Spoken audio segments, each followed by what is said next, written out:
Le film qui va suivre vous donnera l'occasion d'examiner la création de Jéhovah. Vous serez frappé par l'immensité et la complexité du monde qui nous entoure, mais regardez au-delà de l'univers matériel. Observez les qualités et la personnalité de notre grand Créateur et vous vous approcherez encore plus de lui. Est-ce difficile à faire? Pas vraiment. Toutefois, observer les œuvres prodigieuses que Jéhovah a créées demande un effort conscient. Aussi, nous vous invitons chaleureusement à vous approcher de votre Père céleste plein d'amour en vous arrêtant sur quelques-unes des merveilles de sa création.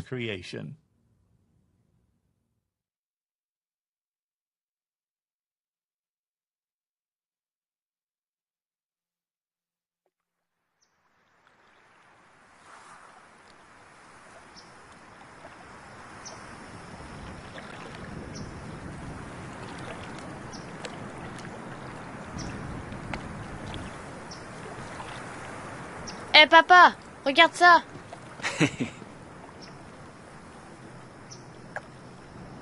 Et aussi vif que l'éclair, hein? Et tu sais quoi? Allons voir ce qu'il y a d'autre.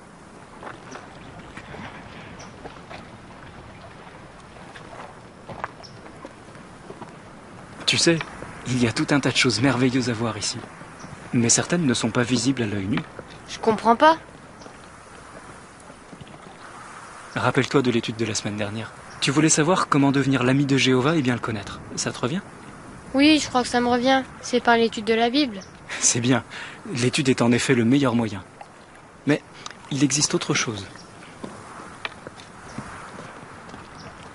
Tiens, le roi David par exemple. Quand il regardait le ciel la nuit, que voyait-il? Les étoiles. C'est exact, mais il voyait plus que ça. Il voyait Jéhovah. Mais comment ça? Il voyait Jéhovah dans le ciel. On ne peut pas voir Jéhovah. David pouvait voir qui est Dieu, sa personnalité, par l'observation de ce qu'il y avait dans le monde. Cela l'a aidé à s'approcher de Dieu. Toi aussi tu le peux si tu l'imites, si tu t'intéresses à ce que Jéhovah a fait, sur terre et dans les cieux.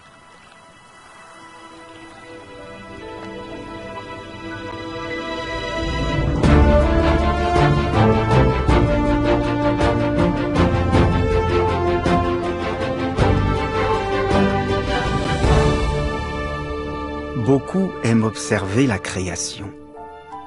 Toutefois, peu comprennent qu'elle nous donne un aperçu des pensées et des sentiments de notre grand Créateur. Voilà des siècles, David a appris à connaître Jéhovah grâce à sa parole inspirée. Mais David l'a aussi vu et s'est approché de lui grâce à sa création. Quand je vois tes cieux, les œuvres de tes doigts, la lune et les étoiles que tu as préparées, qu'est-ce que le mortel pour que tu penses à lui? Et le Fils de l'homme tiré du sol pour que tu t'occupes de lui? David aimait Jéhovah. Il voyait tout autour de lui des preuves de sa puissance, de sa sagesse et de son amour. Le monde actuel est conçu pour nous détourner du Créateur. Prenez-vous le temps de voir au-delà de ce qu'a créé l'homme. Lorsque vous le faites, même des choses à première vue banales deviennent extraordinaires car vous vous mettez à voir celui qui les a créées. La vie, notre planète, les cieux étoilés. Observer ces choses vous permettra de voir Jéhovah, de vous approcher de lui. Jéhovah, d'après Genèse 15, verset 5, a dit à Abraham, « Regarde vers les cieux et compte les étoiles. » Combien d'étoiles pouvait-il compter? Notre galaxie, la Voie lactée, en contient plus de 100 milliards. Est-il seulement possible de se représenter un tel nombre? Essayons en comparant chaque étoile de la galaxie à une page d'un livre. Combien de temps faudrait-il pour toutes les passer en revue? À raison d'une page par seconde, plus de 3000 ans. Pour arriver à les compter durant votre vie, vous devriez tourner une 50aine de pages par seconde sans jamais vous arrêter. Nous ne pouvons pas compter les étoiles. Quant à Jéhovah, il les connaît toutes par leur nom. Lorsqu'il regarde au-delà de notre galaxie, les astronomes constatent que dans des portions de ciel qui semblent vides à l'œil nu, il y a en fait des milliers de galaxies. Mais Jéhovah les a-t-il placées au hasard? Même à une échelle aussi colossale, on observe une organisation élégante. Il y a quelqu'un qui étend les cieux comme une fine gaze, qui les déploie comme une tente pour y habiter. Tous ces immenses corps célestes se déplacent en permanence. Leurs mouvements sont si précis qu'on les a comparés à une chorégraphie élaborée. Non seulement les étoiles sont innombrables, mais elles sont séparées par des distances qui défient l'imagination. Essayons de nous représenter la distance qui sépare le Soleil de l'étoile la plus proche, Proxima du Centaure. Imaginez que l'on puisse réduire la taille de la Voie lactée de telle sorte que le Soleil ait la taille d'un ballon de football que l'on placerait près de New York. À cette échelle, Proxima du Centaure se trouverait à presque 6000 km de là, à Paris, et serait un peu plus petite qu'une balle de golf. En réalité, 40 000 milliards de kilomètres séparent le Soleil de Proxima du Centaure. Il nous suffit de regarder les étoiles pour éprouver un respect mêlé de crainte envers Jéhovah. Pourtant, comme l'indique le livre de Job, nous ne voyons que les bords de ses voies. Quand le prophète Isaïe observait les étoiles, il percevait les qualités de Jéhovah. Levez bien haut vos yeux et voyez, qui a créé ces choses? C'est celui qui fait sortir, selon le nombre, l'armée qu'elles sont. Il les appelle toutes par leur nom. Par suite de l'abondance de l'énergie vive, car il est aussi vigoureux en force, pas une ne manque. Quelle quantité d'énergie a-t-il fallu pour créer l'univers?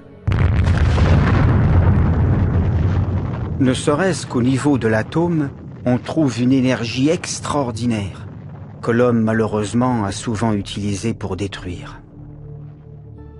Jéhovah, pour sa part, a utilisé son énergie vive avec art, comme un potier manie de l'argile pour créer toute la matière de l'univers. Les cieux proclament la gloire de Dieu, et l'œuvre de ses mains, l'étendue l'annonce. De nos jours, l'homme a percé les confins de l'espace. Et l'infiniment grand dans la création nous inspire le respect.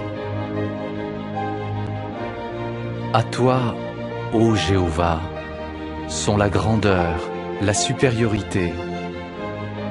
Tout dans les cieux est à toi. Dans ta main, il y a force et puissance. Quand nous levons les yeux vers le ciel, nous voyons la preuve de la puissance incomparable de Jéhovah.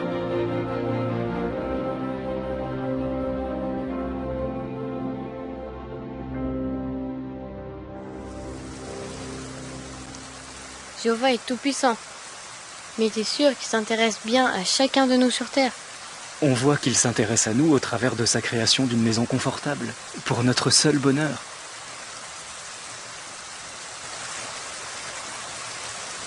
Tiens, pense un peu à l'espace, il n'y a pas de vie. La Terre, elle, est une oasis. Rappelle-toi ce qu'Isaïe a dit. Celui qui a formé la terre et qui l'a faite qui ne l'a pas créée tout simplement pour rien, qui l'a formée pour être toujours habitée.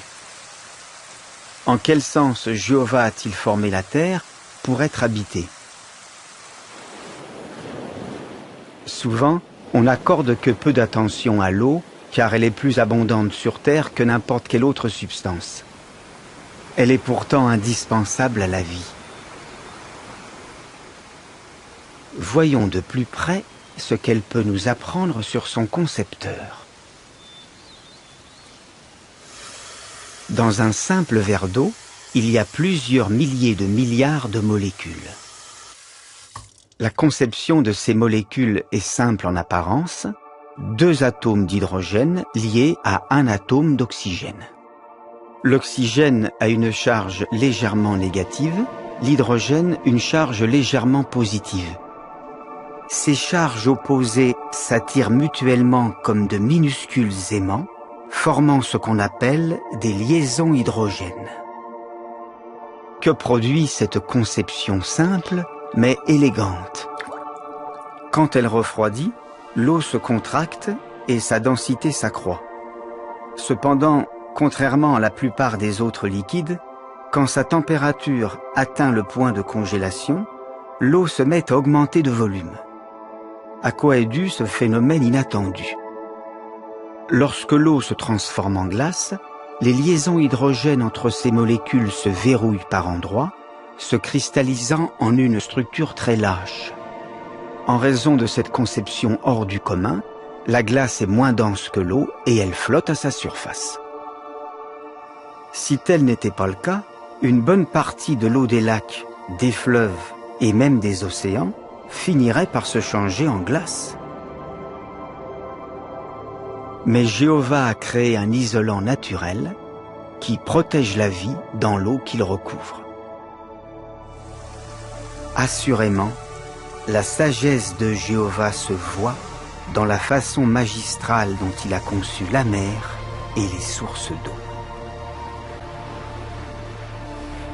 Il ne pourrait pas y avoir autant d'eau sur la Terre si elle n'était pas placée exactement là où elle est dans le système solaire, à 150 millions de kilomètres du Soleil. Si la Terre était située seulement 5% plus près du Soleil, une chaleur brûlante aurait rendu la vie impossible. Si elle était ne serait-ce que 1% plus loin du Soleil, d'immenses couches de glace recouvriraient une bonne partie du globe en raison des températures glaciales. Jéhovah a en outre fait la Terre juste à la bonne taille. Légèrement plus volumineuse, elle aurait une gravitation plus forte.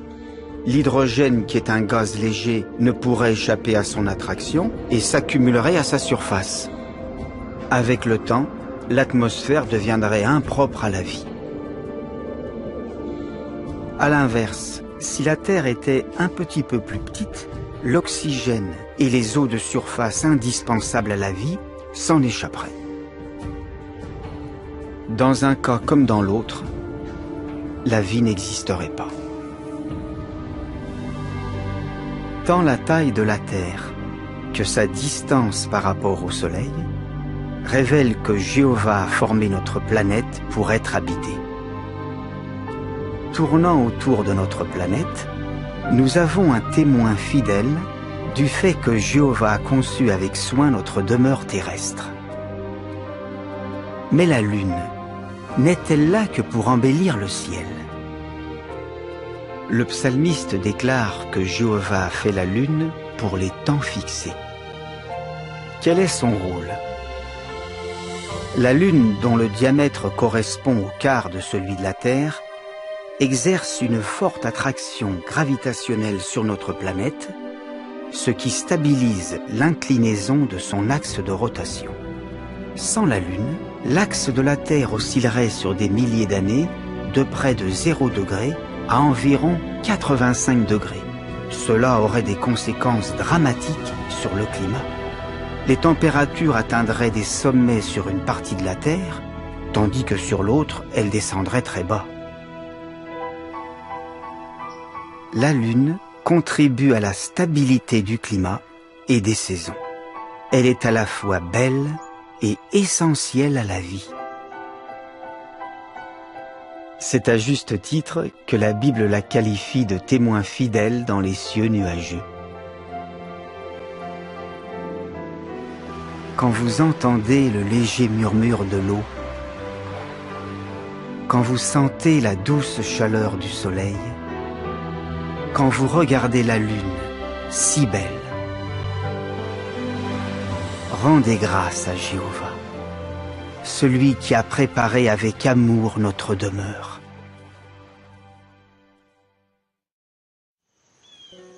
Tout à fait. Cependant, ce qui nous rapproche personnellement de Jéhovah davantage encore, c'est la vie par elle-même et la façon dont il nous a conçus pour que nous en jouissions. Michael, regarde un peu comme il s'amuse. Nous ne sommes pas des robots. Jéhovah nous a donné la faculté d'aimer, de nouer des liens, de rire et de jouer. Nous pouvons écouter de la musique, voir en couleur, sentir et goûter une infinie diversité de choses. Ces capacités ne sont pas indispensables à la vie, mais elles la rendent plus agréable. À quoi pourrait ressembler la vie sans toutes ces choses merveilleuses ?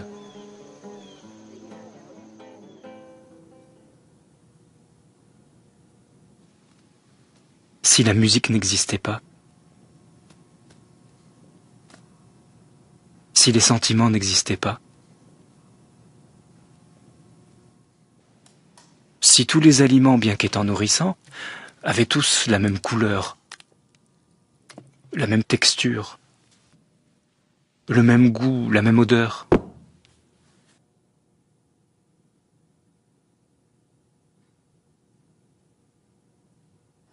Ça serait pas marrant. On réussirait à survivre, mais est-ce que la vie serait aussi belle ? Jéhovah a rendu la vie tellement agréable sur la terre. Pas étonnant qu'on ait envie de vivre éternellement. Rappelle-toi ce que le roi Salomon a dit. Jéhovah a mis dans notre cœur les temps indéfinis. C'est comme ça qu'il nous a conçus.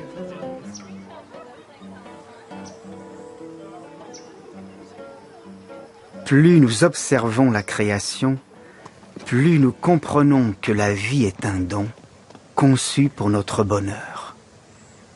Jéhovah nous a fait don de beaucoup de choses qui nous rendent heureux. Tu te souviens des vacances l'an dernier ? Oui, Qu'est-ce que tu avais préféré ? toutes nos randonnées, la plage, les couchers de soleil, regarder la nature et tout ce qu'on a mangé. Eh oui, ce sont souvent les choses les plus simples qui nous attirent. Jéhovah voulait que nous puissions apprécier la vie. Et nous pouvons le voir à travers l'étonnante variété des formes de vie sur Terre. La diversité visible dans le règne animal est stupéfiante.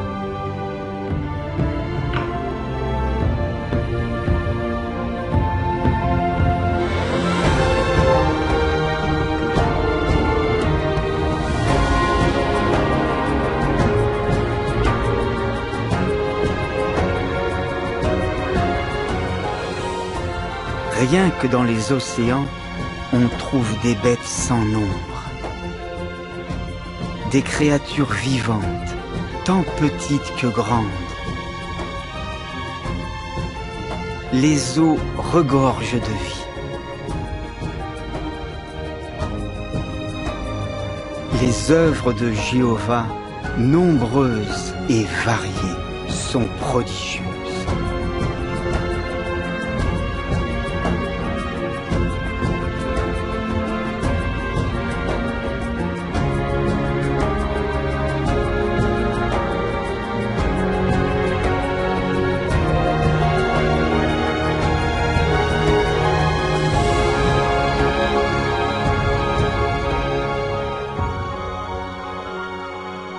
Les comportements instinctifs, eux aussi, attestent de la sagesse de Jéhovah.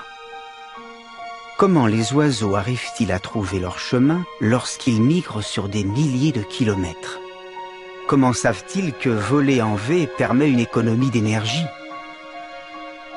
Qui apprend au castor comment bâtir un barrage et quels matériaux utiliser?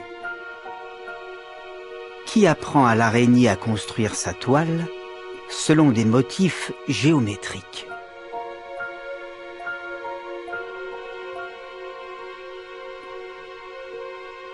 Ce qui rend encore plus remarquable la diversité dans la nature et les comportements qu'on y observe, c'est leur source.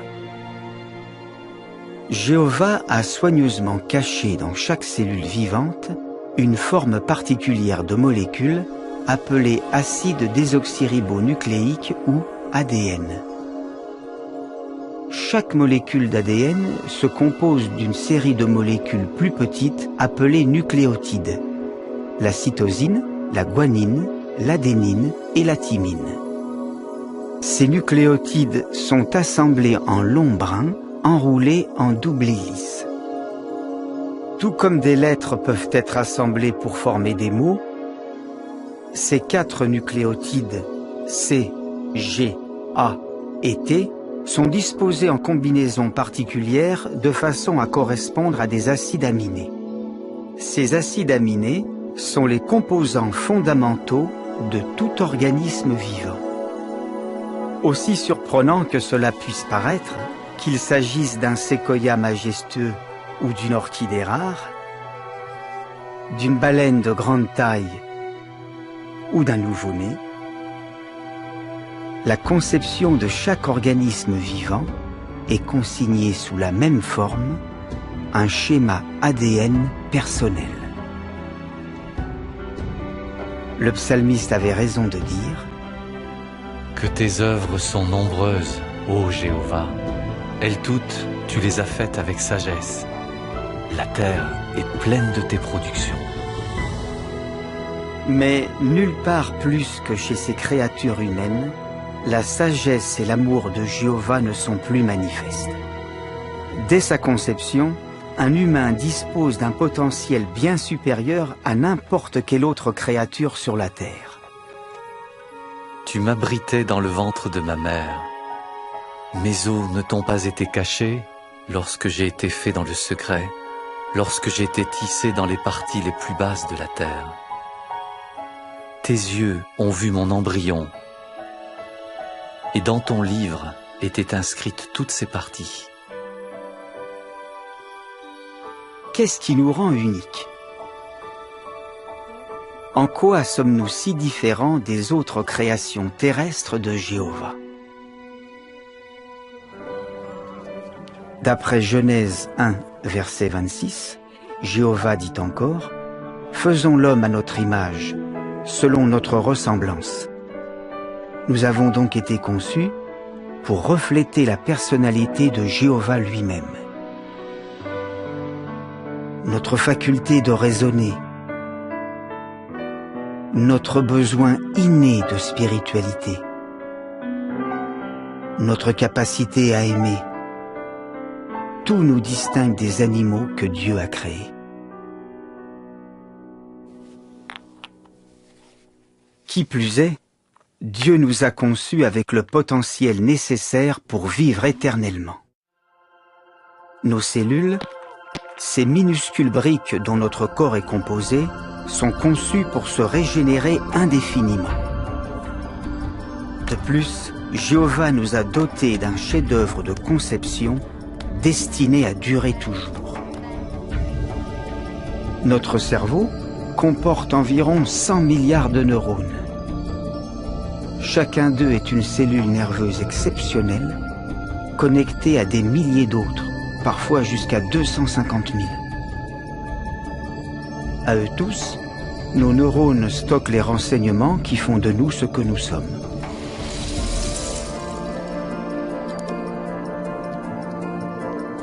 Fait étonnant, nos capacités créatrices et notre faculté d'apprendre sont sans limite. Observer la vie nous rapproche de Jéhovah. Il nous a conçus pour apprendre éternellement, pour profiter de la vie éternellement, C'est pourquoi nous désirons vivre éternellement.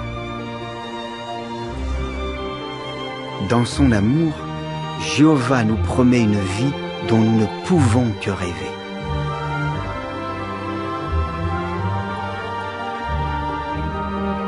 Jéhovah purifiera la terre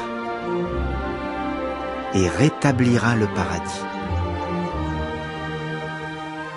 Dans ce monde nouveau, nous aurons l'occasion d'apprécier la création animale comme jamais auparavant. Nous ne pouvons qu'imaginer combien la vie véritable nous comblera. À mesure que nous nous porterons vers la perfection, nous continuerons à apprendre des choses sur la vie, sur notre belle demeure et sur Jéhovah.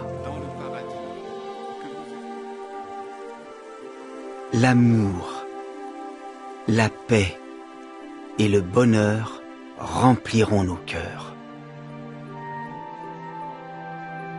Bien que le paradis soit encore à venir, si vous prenez le temps de découvrir la création de Jéhovah, vous donnerez un but et un sens à votre vie dès maintenant.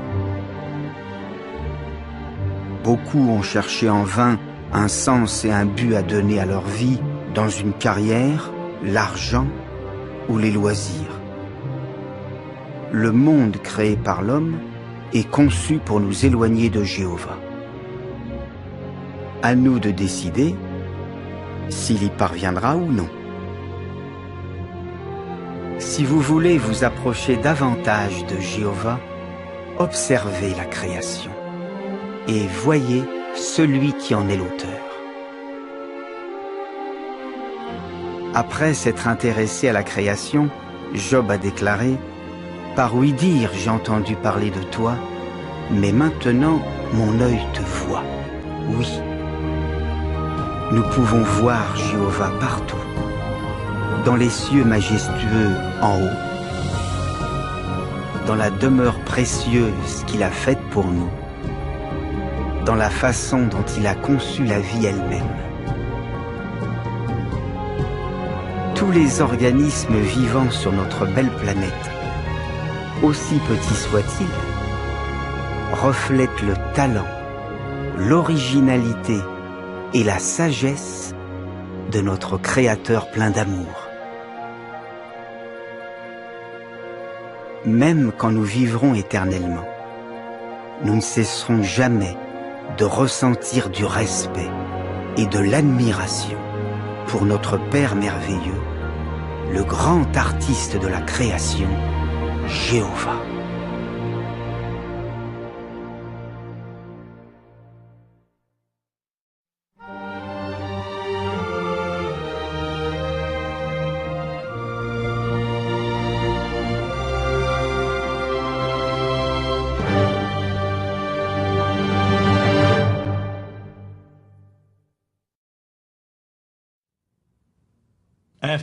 Après avoir vu ce film, nous comprenons pourquoi des créatures glorieuses dans les cieux invisibles ont affirmé « Tu es digne, Jéhovah, oui notre Dieu, de recevoir la gloire et l'honneur et la puissance, parce que tu as créé toutes choses, et à cause de ta volonté, elles ont existé et ont été créées. »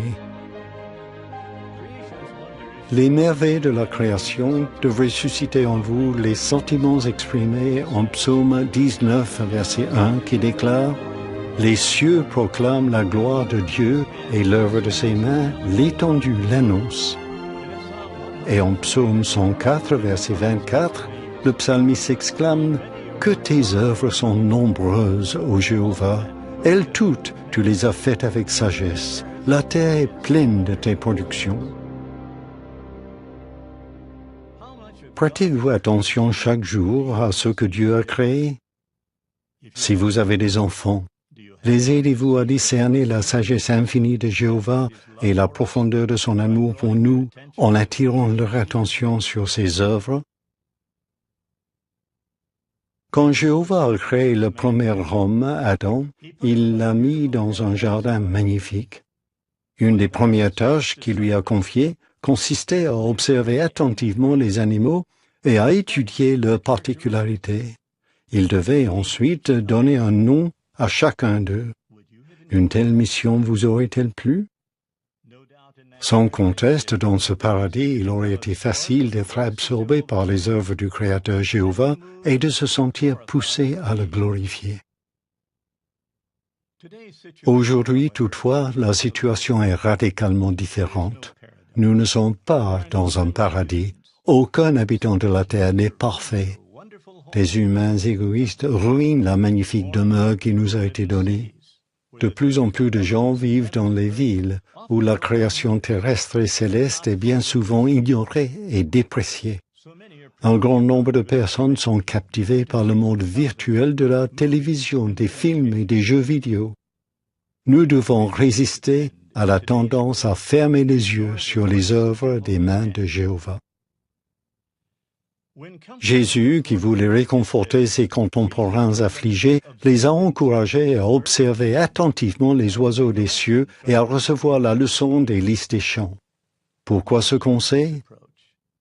En tirant des leçons de la création prodigieuse de Jéhovah, ils acquerraient une foi plus profonde. Ils augmenteraient leur confiance dans le Créateur et leur reconnaissance pour sa sagesse, sa puissance salvatrice et son amour. Pour cultiver ces qualités divines, nous devons lire la Bible chaque jour et assister avec assiduité aux réunions chrétiennes.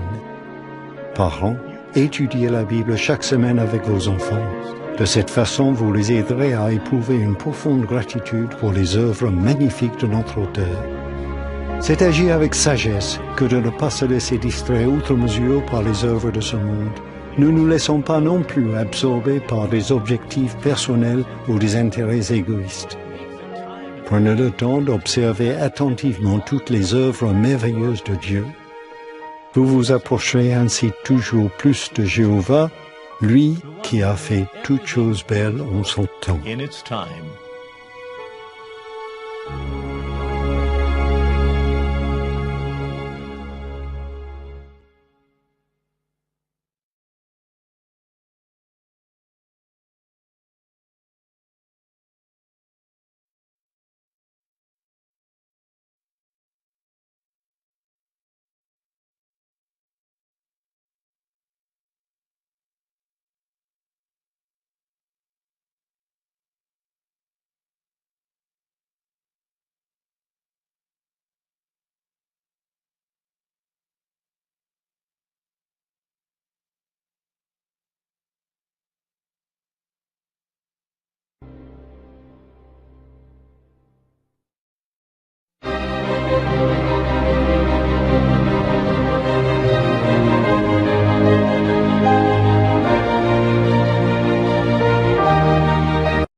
Chaque œuvre d'art est le reflet de son auteur, l'expression de son talent créatif et de son imagination. Mais cela n'est-il vrai que des œuvres d'art faites par l'homme, ou peut-on aussi le dire de la nature? nous sommes entourés de couleurs spectaculaires. Où que nous regardions, des nuances et des teintes variées s'offrent à nos yeux. Certaines présentent des différences subtiles, d'autres des contrastes frappants. À elles toutes, elles dirigent notre attention sur la beauté saisissante de la création qui nous entoure. Mais d'où viennent les couleurs?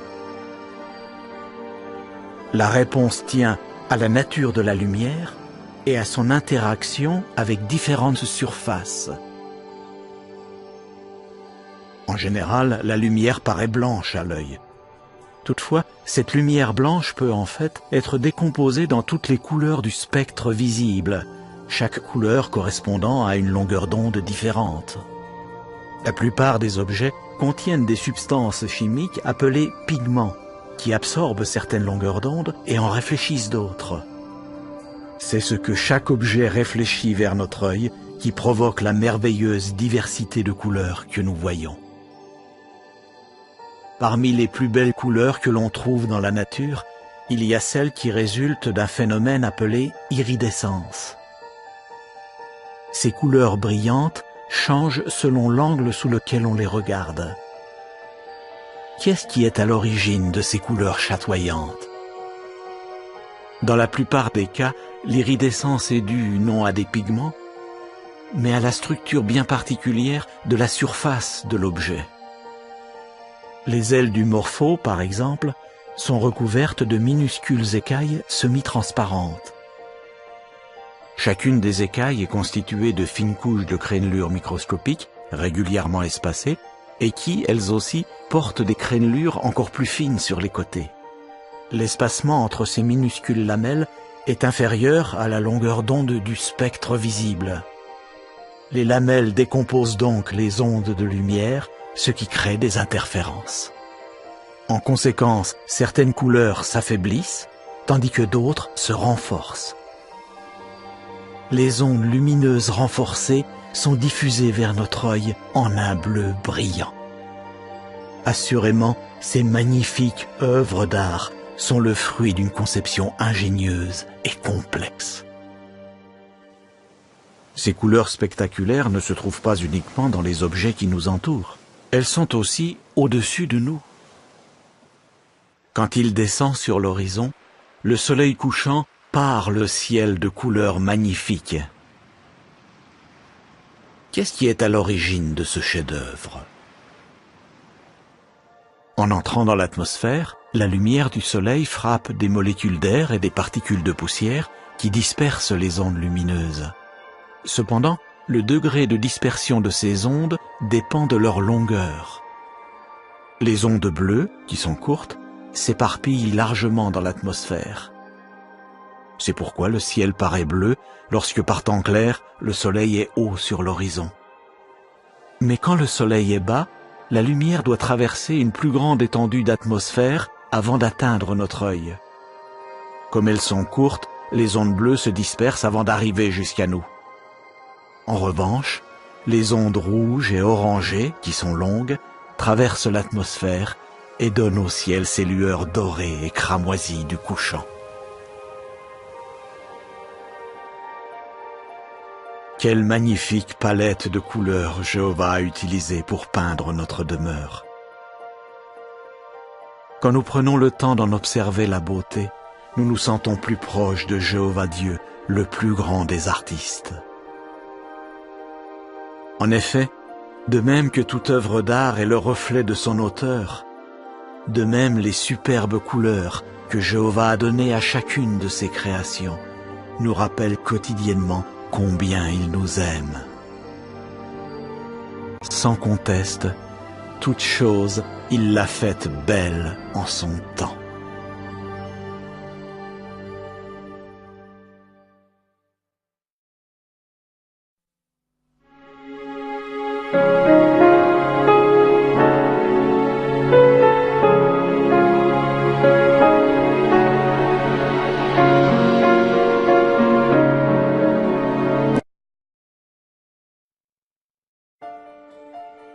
Chaque jour, nous voyons des motifs sur les objets autour de nous. Ces motifs témoignent de la conception méticuleuse et du travail assidu qui a nécessité leur fabrication. Mais que dire des motifs qui n'ont pas été faits par l'homme, de ceux que l'on observe dans la nature? Que nous apprennent-ils? Intéressons-nous aux flocons de neige. Ces petits cristaux apparaissent quand dans un nuage, la vapeur d'eau se condense directement en glace. À mesure que chaque cristal grossit, un motif élégant et délicat se forme.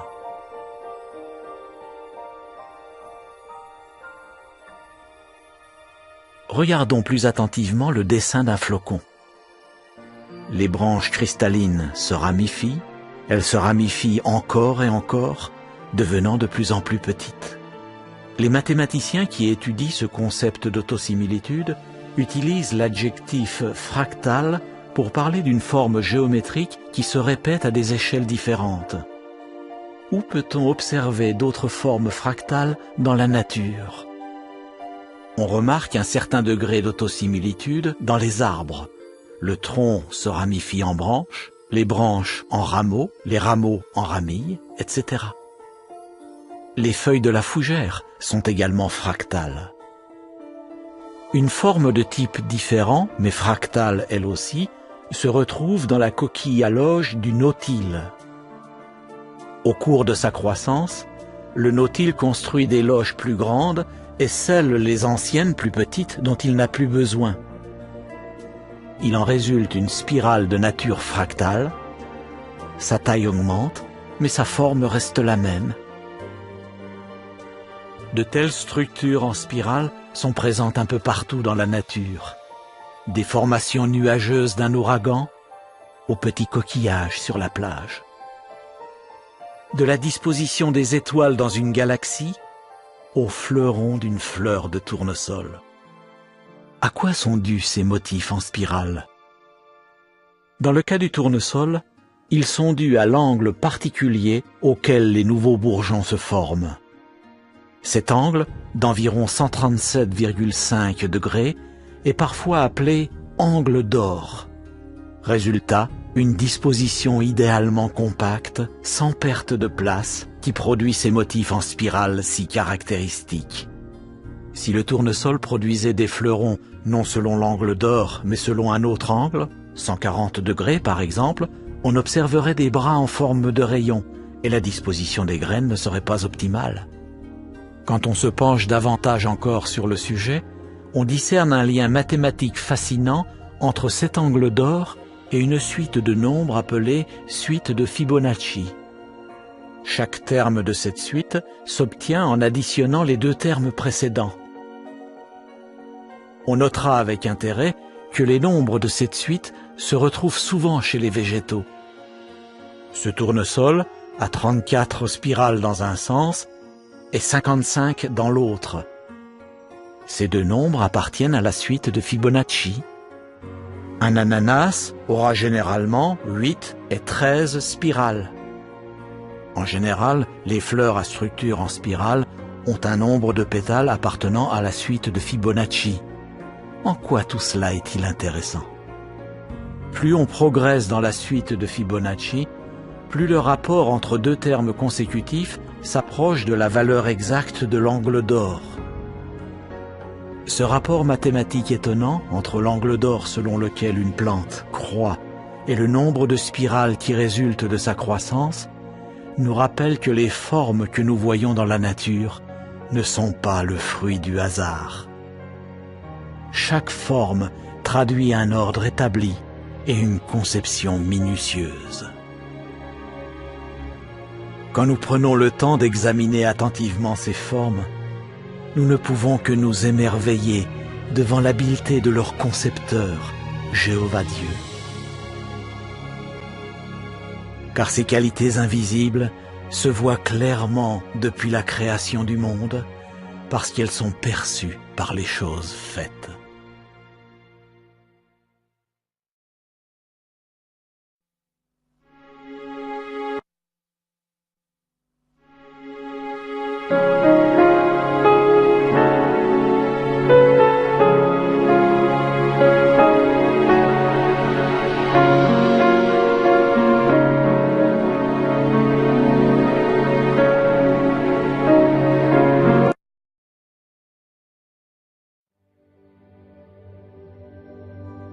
L'eau.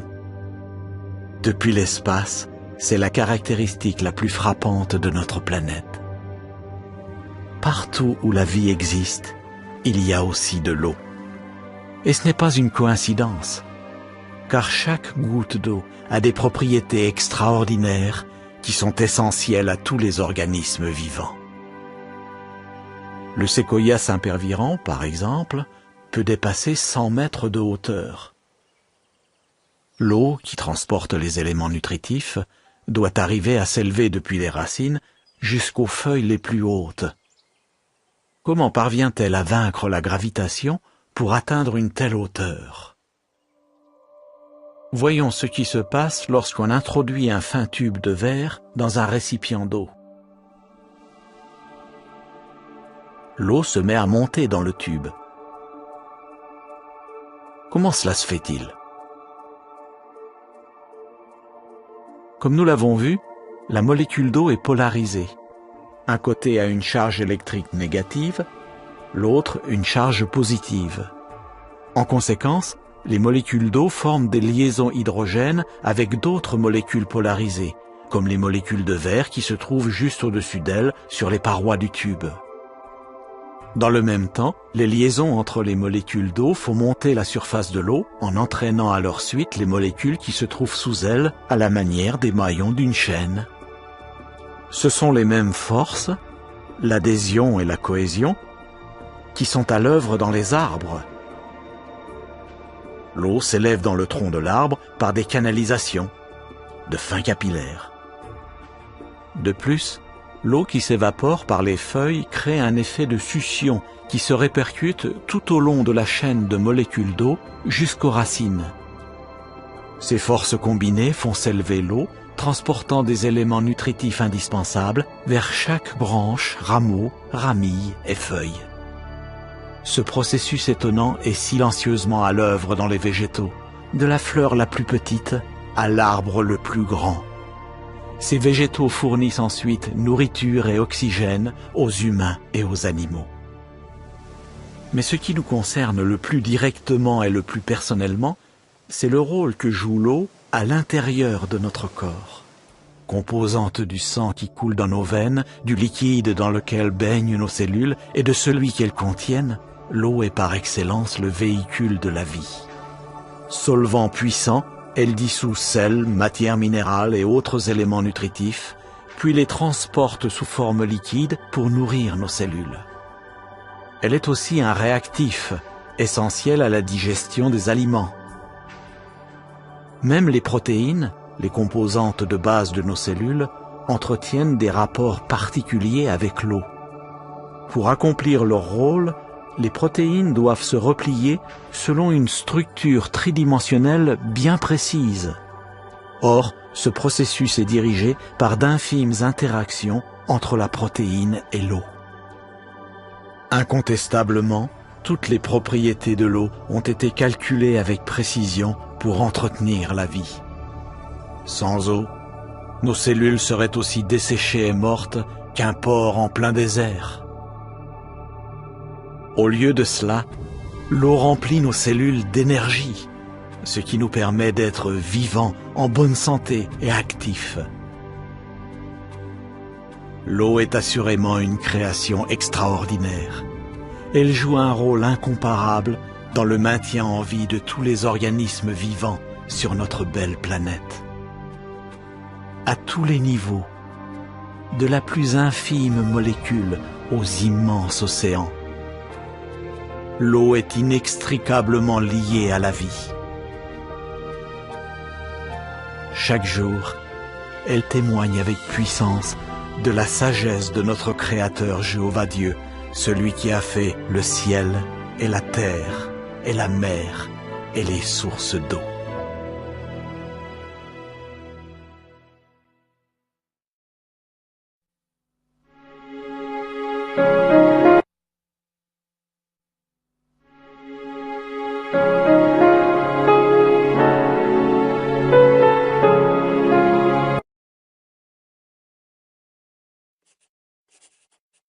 Lorsqu'il conçoit un jeu de plans pour la construction d'une maison, un architecte doit réfléchir à chaque détail. tout en veillant à ce que l'ensemble soit harmonieux.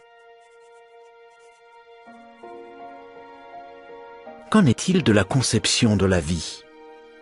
Y voyons-nous aussi la preuve d'une planification soigneuse et d'une harmonie générale entre les organismes vivants? Notre monde regorge de merveilles, chacune étant prodigieusement unique. Pourtant, comme nous l'avons vu, tous les organismes vivants ont en commun un élément fondamental, un plan, l'ADN. De ces molécules infimes viennent toute la complexité et toute la diversité de la vie.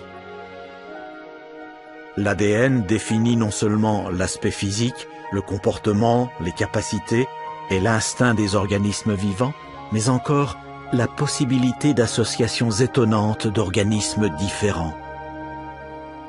Plus nous observons la nature, plus nous constatons une harmonie intrinsèque dans la conception de la vie. Ainsi, de nombreuses plantes à fleurs produisent du nectar, qui sert de nourriture à des insectes ou à d'autres animaux. Mais tous les intervenants y trouvent leur compte. Lorsqu'une abeille boit le nectar d'une fleur, elle est saupoudrée au passage de petits grains de pollen qu'elle emporte vers d'autres fleurs de la même espèce. Quantité d'arbres et de plantes à fleurs sont pollinisés de cette manière. Grâce à cette conception prodigieuse, tous, abeilles, végétaux, animaux et humains, tirent profit de cette coopération. Sous terre, on trouve une autre forme d'association entre des plantes et des champignons. Incapables de produire leur nourriture, certains champignons infestent les racines d'autres végétaux et absorbent des hydrates de carbone produits par leur hôte. Cependant, le champignon est utile à la plante, car ses filaments lui offrent une plus grande surface d'absorption des substances minérales et de l'eau qu'il partage avec elle. De plus, il parvient à s'installer dans des parties du sol inaccessibles aux racines de la plante. Elle peut ainsi tirer du sol davantage d'éléments nutritifs, croître plus rapidement et mieux supporter les conditions extrêmes. Presque tous les végétaux bénéficient d'une telle coopération avec les champignons. Dans les fonds océaniques, il existe d'autres symbioses, parfois très surprenantes, entre des espèces différentes. Des gros poissons se rassemblent dans des endroits où des poissons nettoyeurs plus petits leur enlèvent peau morte et parasites. En d'autres circonstances, les gros poissons pourraient manger les petits. Mais dans ces stations de nettoyage, ils les laissent les soigner. La majorité des poissons redoutent les tentacules urticants de l'anémone de mer. Le poisson clown, lui, y habite. Une substance particulière sur ses écailles le protège des piqûres. Il est ainsi à l'abri de ses prédateurs. En échange, il partage sa nourriture avec l'anémone et la protège des poissons qui constituent une menace pour elle. Ailleurs, un gobie vit aux côtés d'une crevette dans le terrier qu'elle a creusé. Pour défendre son hôtesse presque aveugle, le gobie monte la garde. En cas de danger, il la prévient par un léger coup de queue. Ce ne sont là que quelques exemples de coopération que nous pouvons voir autour de nous quand nous observons la nature d'un peu plus près. Comment ces créatures, sages d'instinct, ont-elles appris à former des associations avec d'autres animaux si différents d'elles-mêmes? D'une façon ou d'une autre, la possibilité de telles associations est inscrite dans l'ADN de chacune d'elles. De toute évidence, la vie n'est pas un assemblage hétéroclite d'organismes vivants, mais un chef-d'œuvre de conception soigneusement orchestré. Chaque organisme vivant remplit son rôle en parfaite harmonie avec ceux qui l'entourent, jouant ainsi sa partition dans la symphonie de la vie. Lorsqu'on en apprend davantage sur la création, on s'émerveille devant une conception bien supérieure à tout ce que les humains ont jamais créé. On a alors un aperçu de la pensée du maître concepteur, Jéhovah Dieu.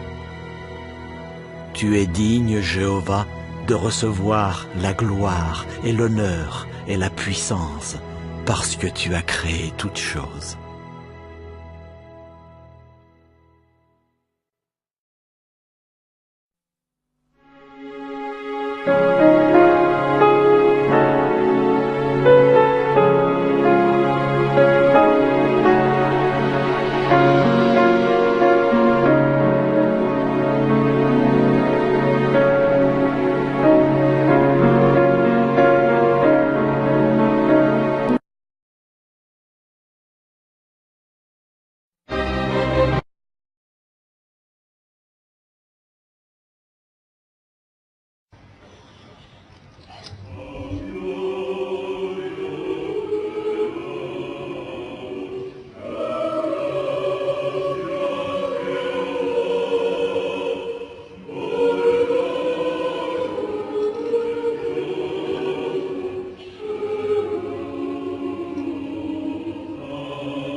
Le film qui va suivre vous donnera l'occasion d'examiner la création de Jéhovah. Vous serez frappé par l'immensité et la complexité du monde qui nous entoure, mais regardez au-delà de l'univers matériel. Observez les qualités et la personnalité de notre grand Créateur et vous vous approcherez encore plus de lui. Est-ce difficile à faire? Pas vraiment. Toutefois, observer les œuvres prodigieuses que Jéhovah a créées demande un effort conscient.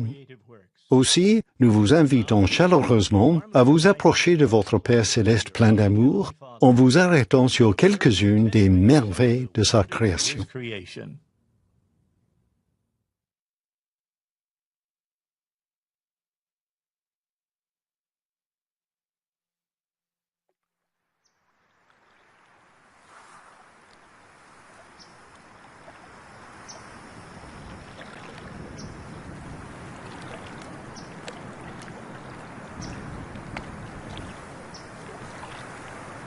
Hé papa, regarde ça.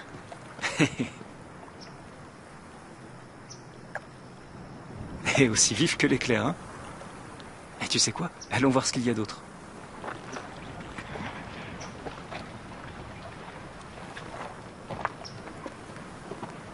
Tu sais, il y a tout un tas de choses merveilleuses à voir ici.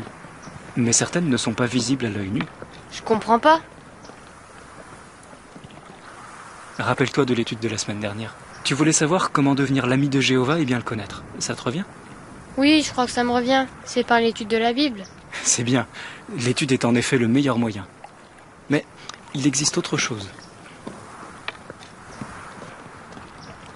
Tiens, le roi David, par exemple. Quand il regardait le ciel la nuit, que voyait-il? Les étoiles. C'est exact, mais il voyait plus que ça. Il voyait Jéhovah.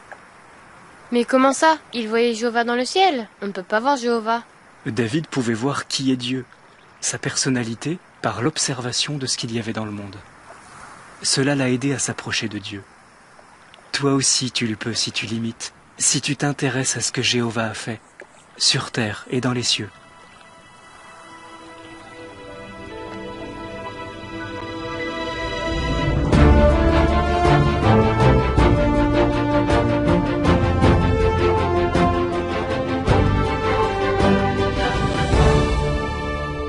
Beaucoup aiment observer la création. Toutefois, peu comprennent qu'elle nous donne un aperçu des pensées et des sentiments de notre grand Créateur. Voilà des siècles, David a appris à connaître Jéhovah grâce à sa parole inspirée. Mais David l'a aussi vu et s'est approché de lui grâce à sa création. Quand je vois tes cieux, les œuvres de tes doigts, la lune et les étoiles que tu as préparées, qu'est-ce que le mortel pour que tu penses à lui? Et le Fils de l'homme tiré du sol pour que tu t'occupes de lui? David aimait Jéhovah. Il voyait tout autour de lui des preuves de sa puissance, de sa sagesse et de son amour. Le monde actuel est conçu pour nous détourner du Créateur. Prenez-vous le temps de voir au-delà de ce qu'a créé l'homme. Lorsque vous le faites, même des choses à première vue banales deviennent extraordinaires car vous vous mettez à voir celui qui les a créés. La vie, notre planète, les cieux étoilés. Observez ces choses essentielles à la vie. C'est à juste titre que la Bible la qualifie de témoin fidèle dans les cieux nuageux. Quand vous entendez le léger murmure de l'eau, quand vous sentez la douce chaleur du soleil, quand vous regardez la lune, si belle, rendez grâce à Jéhovah, celui qui a préparé avec amour notre demeure.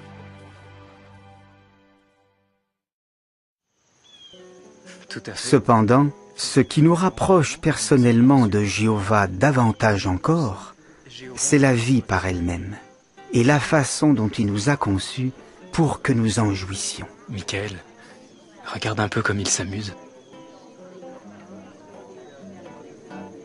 Nous ne sommes pas des robots. Jéhovah nous a donné la faculté d'aimer, de nouer des liens.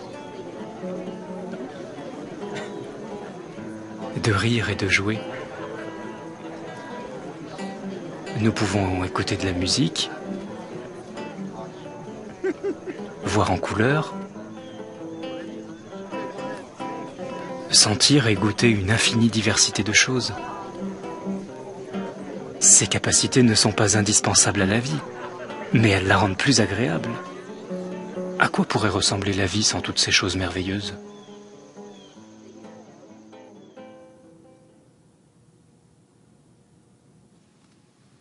Si la musique n'existait pas, si les sentiments n'existaient pas, si tous les aliments, bien qu'étant nourrissants, avaient tous la même couleur, la même texture, le même goût, la même odeur.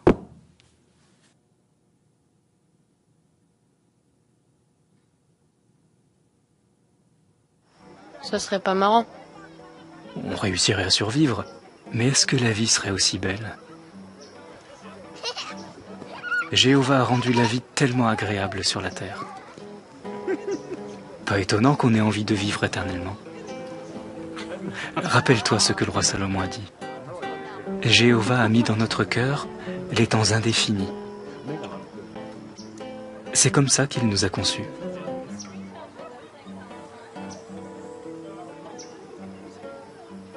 Plus nous observons la création, plus nous comprenons que la vie est un don conçu pour notre bonheur. Jéhovah nous a fait don de beaucoup de choses qui nous rendent heureux. Tu te souviens des vacances l'an dernier ? Oui, Qu'est-ce que tu avais préféré ? toutes nos randonnées, la plage, les couchers de soleil, regarder la nature et tout ce qu'on a mangé. Eh oui, ce sont souvent les choses les plus simples qui nous attirent. Jéhovah voulait que nous puissions apprécier la vie. Et nous pouvons le voir à travers l'étonnante variété des formes de vie sur Terre. La diversité visible dans le règne animal est stupéfiante.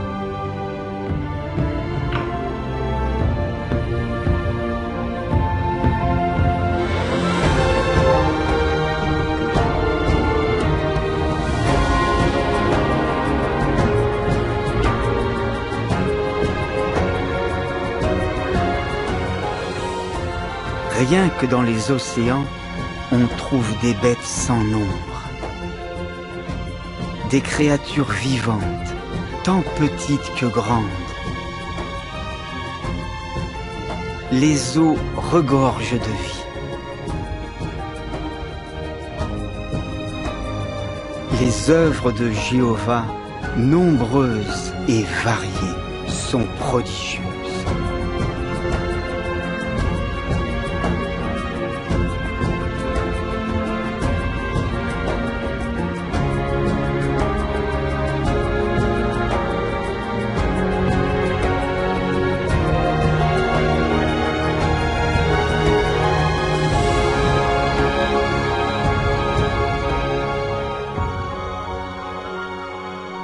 Les comportements instinctifs, eux aussi, attestent de la sagesse de Jéhovah. Comment les oiseaux arrivent-ils à trouver leur chemin lorsqu'ils migrent sur des milliers de kilomètres? Comment savent-ils que voler en V permet une économie d'énergie? Qui apprend au castor comment bâtir un barrage et quels matériaux utiliser? Qui apprend à l'araignée à construire sa toile selon des motifs géométriques?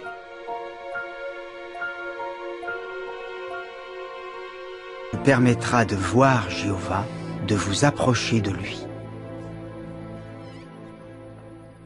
Jéhovah, d'après Genèse 15, verset 5, a dit à Abraham: « Regarde vers les cieux et compte les étoiles. » Combien d'étoiles pouvait-il compter? Notre galaxie, la Voie lactée, en contient plus de 100 milliards. Est-il seulement possible de se représenter un tel nombre? Essayons en comparant chaque étoile de la galaxie à une page d'un livre. Combien de temps faudrait-il pour toutes les passer en revue? À raison d'une page par seconde, plus de 3000 ans. Pour arriver à les compter durant votre vie, vous devriez tourner une 50aine de pages par seconde sans jamais vous arrêter. Nous ne pouvons pas compter les étoiles. Quant à Jéhovah, il les connaît toutes par leur nom. Lorsqu'il regarde au-delà de notre galaxie, les astronomes constatent que dans des portions de ciel qui semblent vides à l'œil nu, il y a en fait des milliers de galaxies. Mais Jéhovah les a-t-il placées au hasard? Même à une échelle aussi colossale, on observe une organisation élégante. Il y a quelqu'un qui étend les cieux comme une fine gaze, qui les déploie comme une tente pour y habiter. Tous ces immenses corps célestes se déplacent en permanence. Leurs mouvements sont si précis qu'on les a comparés à une chorégraphie élaborée. Non seulement les étoiles sont innombrables, mais elles sont séparées par des distances qui défient l'imagination. Essayons de nous représenter la distance qui sépare le Soleil de l'étoile la plus proche, Proxima du Centaure. Imaginez que l'on puisse réduire la taille de la Voie lactée de telle sorte que le Soleil ait la taille d'un ballon de football que l'on placerait près de New York. À cette échelle, Proxima du Centaure se trouverait à presque 6000 km de là, à Paris, et serait un peu plus petite qu'une balle de golf. En réalité, 40 000 milliards de kilomètres séparent le Soleil de Proxima du Centaure. Il nous suffit de regarder les étoiles pour éprouver un respect mêlé de crainte envers Jéhovah. Pourtant, comme l'indique le livre de Job, nous ne voyons que les bords de ses voies. Quand le prophète Isaïe observait les étoiles, il percevait les qualités de Jéhovah. Levez bien haut vos yeux et voyez, qui a créé ces choses? C'est celui qui fait sortir, selon le nombre, l'armée qu'elles sont. Il les appelle toutes par leur nom. Par suite de l'abondance de l'énergie vive, car il est aussi vigoureux en force, pas une ne manque. Quelle quantité d'énergie a-t-il fallu pour créer l'univers? Ne serait-ce qu'au niveau de l'atome, on trouve une énergie extraordinaire que l'homme malheureusement a souvent utilisée pour détruire. Jéhovah, pour sa part, a utilisé son énergie vive avec art, comme un potier manie de l'argile pour créer toute la matière de l'univers. Les cieux proclament la gloire de Dieu, et l'œuvre de ses mains, l'étendue l'annonce. De nos jours, l'homme a percé les confins de l'espace. Et l'infiniment grand dans la création nous inspire le respect. À toi, ô Jéhovah, sont la grandeur, la supériorité. Tout dans les cieux est à toi. Dans ta main, il y a force et puissance. Quand nous levons les yeux vers le ciel, nous voyons la preuve de la puissance incomparable de Jéhovah.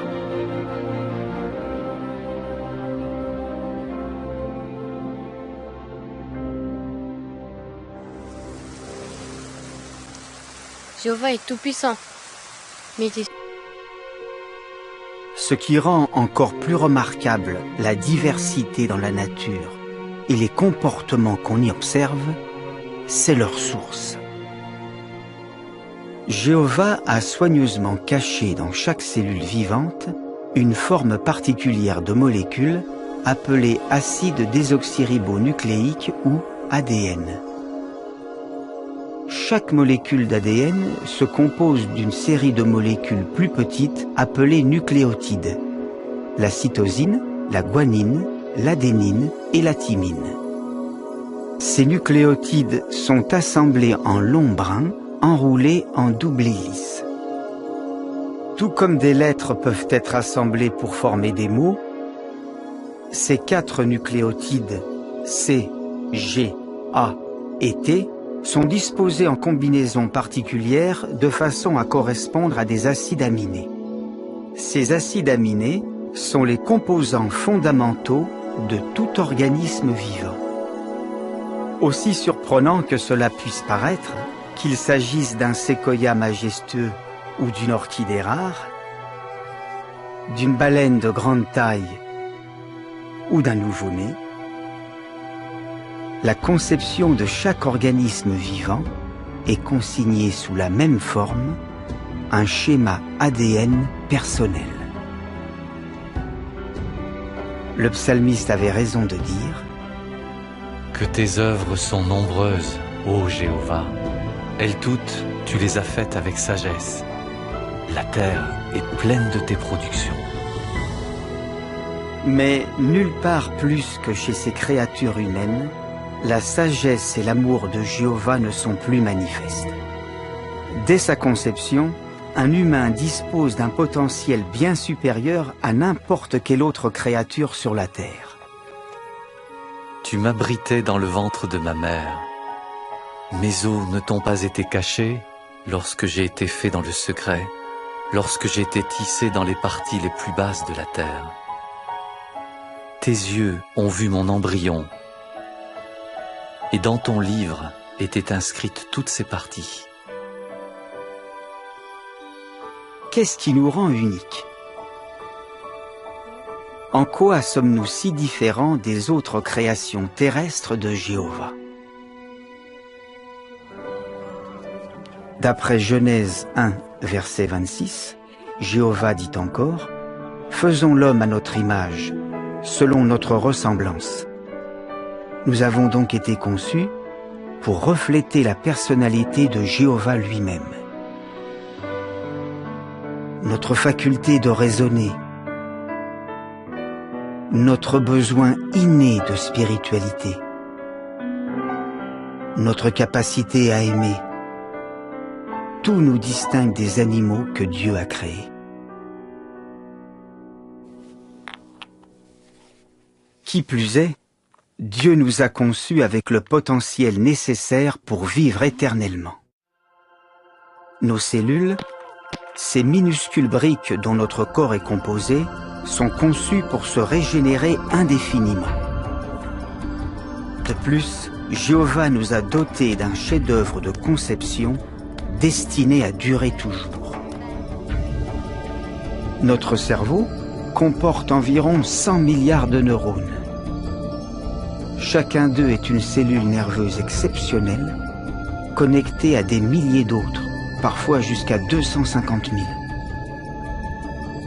À eux tous, nos neurones stockent les renseignements qui font de nous ce que nous sommes.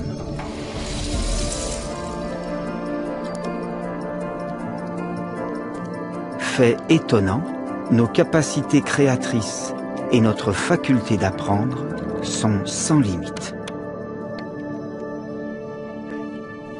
Observer la vie nous rapproche de Jéhovah. Il nous a conçus pour apprendre éternellement, pour profiter de la vie éternellement. C'est pourquoi nous désirons vivre éternellement. Dans son amour, Jéhovah nous promet une vie dont nous ne pouvons que rêver.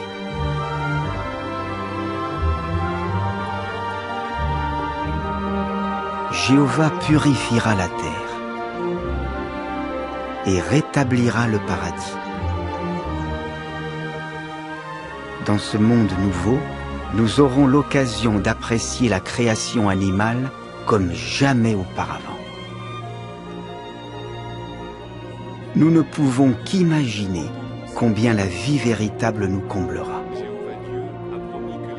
à mesure que nous nous porterons vers la... Sûr qu'il s'intéresse bien à chacun de nous sur Terre. On voit qu'il s'intéresse à nous au travers de sa création d'une maison confortable, pour notre seul bonheur.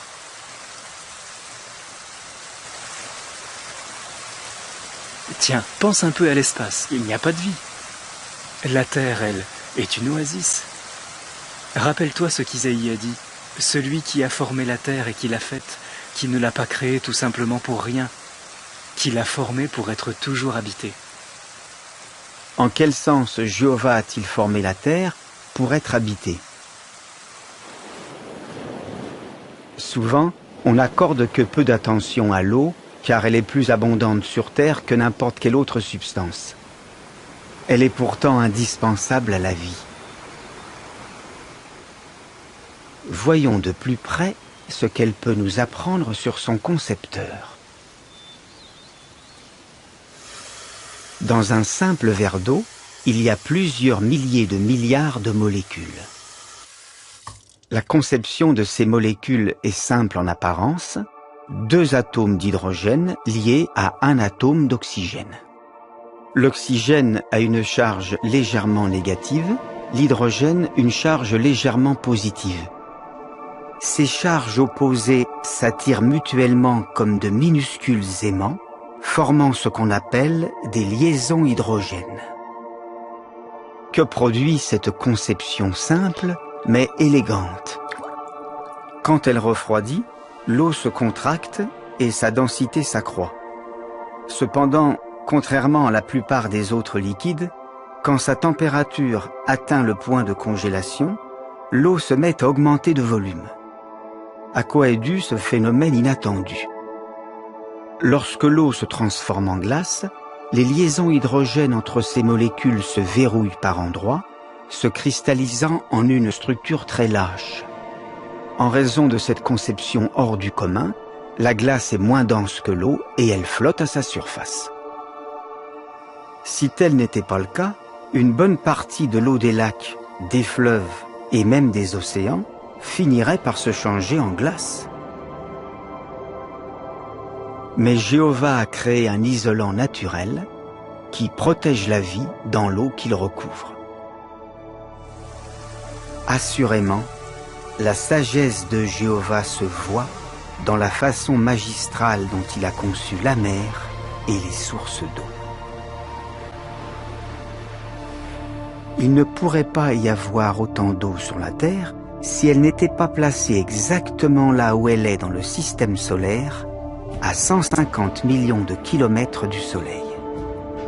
Si la Terre était située seulement 5% plus près du Soleil, une chaleur brûlante aurait rendu la vie impossible.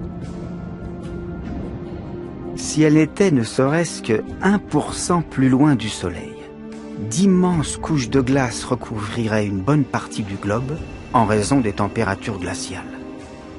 Jéhovah a en outre fait la Terre juste à la bonne taille. Légèrement plus volumineuse, elle aurait une gravitation plus forte.